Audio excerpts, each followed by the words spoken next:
కూటమి నేతలు వైసీపీ కార్యకర్తలపై దాడులకు పాల్పడుతూ అక్రమ కేసులు బనాయిస్తున్నారని కావలి మాజీ ఎమ్మెల్యే రామరెడ్డి ప్రతాప్ కుమార్ రెడ్డి అన్నారు. కావలి సబ్ జైల్లో ఉన్న భూగోళ మండల వైసీపీ కార్యకర్తలను ఆయన పరామర్శించారు. ఇలాంటి సంఘటనలు పునరావృతమైతే తగిన మూల్యం చెల్లించుకోవాల్సి వస్తుందని హెచ్చరించారు. అలాగే అక్రమ కేసులపై ఉన్న శ్రద్ధ అభివృద్ధిపై పెట్టాలని హితవు పలికారు.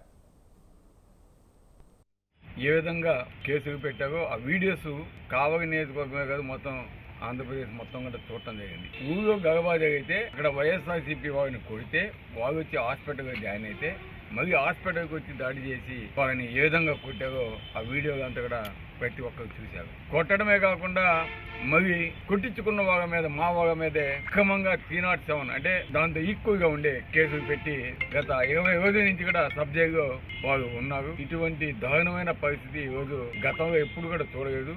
ఈ ప్రభుత్వంలో అభివృద్ధి మాట అటు ఉంచితే ఇటువంటి మటుకు బ్రహ్మాండంగా చేస్తారు. ఈరోజు కావలి నియోజకవర్గంలో సోషల్ మీడియాలో ఉండే వాళ్ళని కావచ్చు, ఎవరైతే తెలుగుదేశంకు మద్దతు తెలపకుండా ఉన్నారో వాళ్ళందరి మీద కావచ్చు, అదేవిధంగా ఆఖరికి కుటుంబాలు కూడా కలహాలు పెట్టేదానికి కావచ్చు, ఈరోజు తెలుగుదేశం ప్రయత్నిస్తూ ఈ విధంగా కేసులు పెట్టడం నిజంగా చాలా బాధాకరమైన విషయం.